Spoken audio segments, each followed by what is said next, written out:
Okay, so causes of World War One. Number one, what role did the Treaty of Versailles play in the build to World War Two?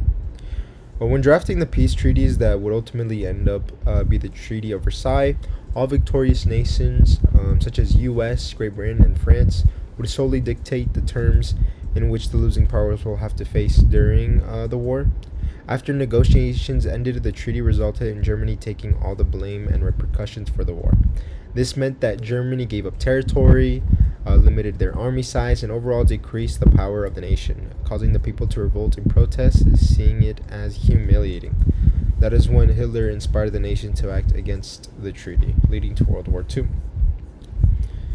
Number two, why couldn't the League of Nations prevent or at least hinder this march to war?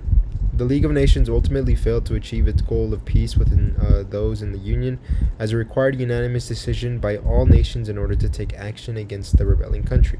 For example, according to World War I, after Japan invaded the Chinese region of Manchuria into 1931, the League was unable to compel Japanese to leave given the country's veto power. End quote.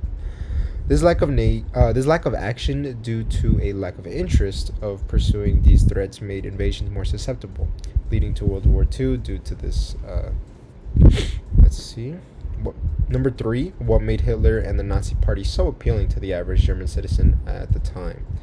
So after World War I, Germany experienced economic downfall as Germany printed money in order to recuperate the money owed to repercussions. Germany banknotes quickly lost their value, leading to savings diminishing and unemployment skyrocketing. Furthermore, Germans falsely accused Jewish and political activists back home for the disappointing result of the war. With this depression in the economy, increase in unemployment, and uncertainty in the future, the Nazi Party comes roaring in and aims to fix all these problems in Germany, promising economic reform, employment countrywide, and restoring German army, which was very appealing at the time. Number four, explain the motivations of Japan in entering the conflicts at the time and how the U.S. responded. Well, Japan decided to enter in conflict due to discrimination and a lack of representation in the Treaty of Versailles and to the rest of the Western world, as Japan is casted to the side in many of resources after World War I.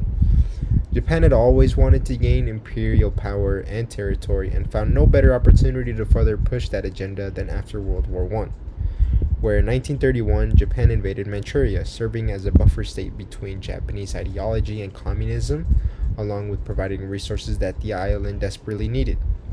As Japanese continued their imperial conquest, they invaded Pearl Harbor in Hawaii, an important military base in which served as the instant in which the U.S. entered World War II. Although the U.S. initially refused to join the war in any capacity, after the apparent conquest of the Nazis and bombing of Pearl Harbor, the U.S. was in agreement to join the war effort with Allied powers. Number five, why did Chamberlain suggest appeasement in the decades after? Why was appeasement considered such a failure? Okay, well, Chamberlain, the Prime Minister of Great Britain, suggested the appeasement due in hope that Germany would settle down peacefully, satisfied with their conquest. However, this policy met its challenge after Germany threatened all of Europe to go into war if a majority German region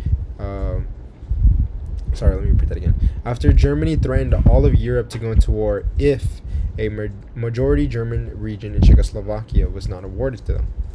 However, Chamberlain continued with these appeasement policies with Hitler, which led to the creation of the Munich Agreement between the two nations, promising one another peace of our time, only for Hitler to intrude on that promise a year later.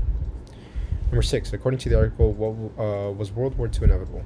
Well, according to the article, World War II was not inevitable and happened due to people misusing power by making decisions that brought conflict to the raging fire growing within Germany.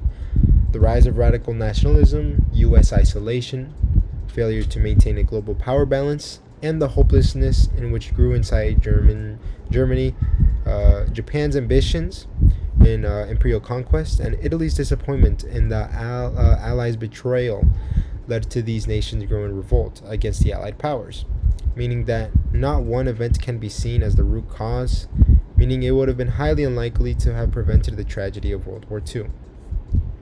Number 7. Why was the world plunged into World War II in 1939? Well, I think that the world was forced to plunge into World War II due to harsh policies that were put against Germany, along with the imbalance of powers and lack of representation, which led to countries such as Japan and Italy to revolt against the Allied powers as well. The Great Economic Depression that occurred worldwide also had mass implications in the war.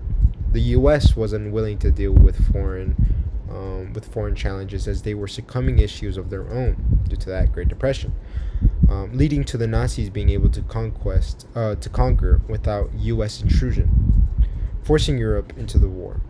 Furthermore, the Nazi ambition is extremely radical and opportunistic, seeing and taking any chance of power and territory in the world to reach an ideal German race worldwide. Finally, the fact that Germany and Japan's invasion went unchecked for so long meant that other nations were forced into having to intervene whether they were in agreement or not, in order to prevent these nations to gain too much power, leading to the whole, including the U.S., to join the war effort after months of a lack of intervention.